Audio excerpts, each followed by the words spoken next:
শীতকালে তো ধনেপাতা অ্যাভেলেবেল, তো কিভাবে সারা বছরের জন্য আপনারা চাটনি বা আচার সংরক্ষণ করে রাখবেন সেই ভিডিওই আজকে আপনাদের সাথে শেয়ার করব। অবশ্যই আপনারাও একবার বাড়িতে ট্রাই করবেন সারা বছর ধনেপাতা চাটনি খাবার জন্য। তো চলুন এখন তাহলে মেন প্রসেসে যাওয়া যাক। এখানে আমি নিয়েছি একটা বড় বাটির 1 বাটি ধনেপাতা, অল্প করে একটু কুচিয়ে নিয়েছি। আর এখানে একটা ডালা তেঁতুল আমি ভিজিয়ে রেখেছি তেঁতুলের কাতটাকে বের করার জন্য। আর আরেকটা জায়গায় নিয়েছি প্রায় 15-20টা রসুন ছাড়া ধনেপাতা আনকমপ্লিট। তো এখানে কড়াইয়ের মধ্যে আমি এবার ধনেপাতাটা দিয়ে দিলাম।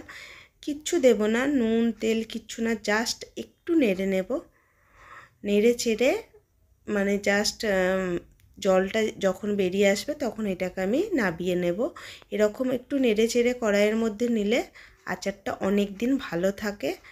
আর যেহেতু শেষের দিকে আমরা কিছু করব না তার জন্য, তো দেখুন একটা ঝাঁঝরির মধ্যে আমি এটাকে ছেঁকে নিচ্ছি, যেই এক্সট্রা জলটা থাকবে পড়ে যাবে। এবার ওই কড়াইয়ের মধ্যেই আমি 1 কাপ তেল দিয়ে দিলাম। এবার দিয়ে দিলাম 3টে শুকনো লঙ্কা, 5 ফোড়ন আর সর্ষে, সামান্য একটু ফোড়ন। তো এই ফোড়নটা যখন হয়ে যাবে তখন এর মধ্যে আমি রসুনগুলোকে জাস্ট 2 টুকরো করেছি, আর কিচ্ছু না। একটু লাল ফ্লেভারটা বা গন্ধটা বেরোলেই এবার এর মধ্যে আমি দিয়ে দেবো ওই তেঁতুলের কাঁধটা। এটা দিয়েও এবার ভালোভাবে একটু কুক করে নিতে হবে।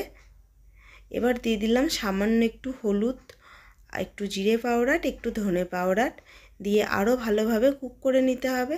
আর দিয়ে দেব সামান্য একটু নুন আর চিনি, ঝাল মিষ্টি টক এটা ব্যালেন্স করার জন্য।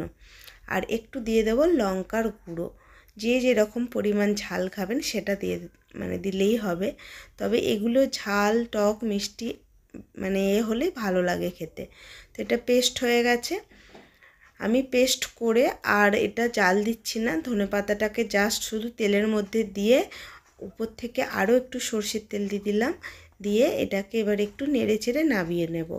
এটাকে দিয়ে যদি আপনারা জাল দেন তাহলে কি কালারটা কালো চলে আসবে, দেখতে ভালো লাগবে না আর গন্ধটাও থাকবে না।